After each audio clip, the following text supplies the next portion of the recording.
പത്തനംതിട്ട റീന കൊലക്കേസിൽ പ്രതിയായ ഭർത്താവ് മനോജിന് ജീവപര്യന്തം കഠിന തടവ്.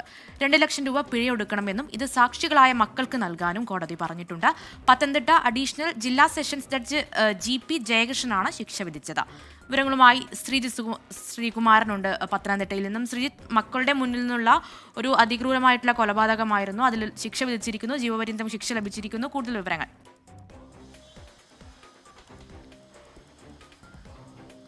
2014 ഡിസംബർ 28 കേസിന് ആസ്പദമായ സംഭവം നടക്കുന്നത്. ഭാര്യയെ നിരന്തരം സംശയമുള്ള ഈ പറയുന്ന മനോജ്, റാന്നി സ്വദേശിയാണ് മനോജ് കല്ലുകൊണ്ട് ഇഷ്ടിക കൊണ്ട് തലക്കടിച്ചു കൊലപ്പെടുത്തി. അത് തലക്കടിച്ചു. അതിനുശേഷം മരിക്കാതിരുന്ന സമയത്ത് ഹാമർ കൊണ്ട് തലക്കടിച്ചു. ശേഷം ഓട്ടോയിൽ വീണ്ടും മരണം ഉറപ്പിക്കാൻ വേണ്ടി ഓട്ടോയിൽ തലയടിച്ച് റീനയെ കൊലപ്പെടുത്തി. റീനയ്ക്ക് 35 വയസ്സ് മാത്രമായിരുന്നു പ്രായം. അതിൽ ഏറ്റവും എടുത്തു പറയേണ്ടത്, ഇത് കേസിൽ പ്രധാനപ്പെട്ട സാക്ഷികൾ 2 മക്കളായിരുന്നു. 15ഉം 14ഉം വയസ്സായ 2 ആൺമക്കളായിരുന്നു സാക്ഷികൾ. ഈ സാക്ഷിമൊഴിയുടെ അടിസ്ഥാനത്തിൽ ആദ്യഘട്ടത്തിൽ 164 നൽകിയിരുന്നത് അച്ഛനെ കണ്ടിരുന്നില്ല എന്നായിരുന്നു. പിന്നീട് പക്ഷേ കൂടുതൽ ചോദ്യം ചെയ്യലിനും അതുപോലെ തന്നെ മൊഴി ഒക്കെ പിന്നീട് പ്രോസിക്യൂഷൻ അനുകൂലമായി ഈ 2 കുട്ടികളും നൽകുന്നൊരു സാഹചര്യം ഉണ്ടായി. അതിനുശേഷം പിന്നീട് ജാമ്യത്തിലിറങ്ങിയ ഈ പ്രതി ഈ കുട്ടികളെയും അതുപോലെ തന്നെ ഈ റീനയുടെ അമ്മയും ഈ കേസിലൊരു സാക്ഷിയായിരുന്നു. പിന്നീട് അവർ മരണപ്പെട്ടു. എന്തായാലും ഇവരെയും ആ വീട്ടിൽ നിന്ന് ഇറക്കി വിടുന്നൊരു സാഹചര്യം ഉണ്ടായി. എന്തായാലും മനോജിൻ്റെ ഈ കുട്ടികളുടെ മൊഴി 15ഉം 14 വയസ്സായ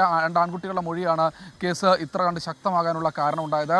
എന്തായാലും അഭിഭാഷകൻ്റെ അടക്കം പ്രോസിക്യൂട്ടർ അടക്കം കൃത്യമായ രീതിയിൽ അവരടക്കം പറയുന്നത് ഇതിൽ ജീവപര്യന്തം തടവാണ് ഇപ്പോൾ ലഭിച്ചിരിക്കുന്നത്. ജീവപര്യന്തത്തിന് കൂടാതെ 2 ലക്ഷം രൂപ പിഴയൊടുക്കണം. കൂടാതെ ഈ കഴുത്തിൽ നിന്ന് മാലയും താലിയും എടുത്തു കൊണ്ടുപോയിരുന്നു. റീനയുടെ മൃതദേഹത്തിൽ നിന്ന് എടുത്തു കൊണ്ടുപോയിരുന്നു. ആ മാലയും താലിയും അപ്പീൽ നൽകുന്ന കാലാവധി പരിധിയിൽ തന്നെ ഈ മക്കൾക്ക് തിരികെ നൽകണം. ഈ 2 ലക്ഷം രൂപയും മക്കൾക്കാണ് അവകാശപ്പെട്ടിരിക്കുന്നതെന്നാണ് പറയുന്നത്. എന്തായാലും പ്രതിയെ പത്തനംതിട്ട അഡീഷണൽ സെഷൻസ് കോടതിയാണ് ഇപ്പോൾ കേസിൽ ശിക്ഷ വിധിച്ചിരിക്കുന്നത്. പൂജപ്പുര സെൻട്രൽ ജയിലിലേക്ക് മാറ്റിയിട്ടുണ്ട്. അന്ന് നാടിന് നടുക്കിയ ഏറ്റവും പ്രധാനപ്പെട്ട ഒരു കൊലപാതകമായിരുന്നു.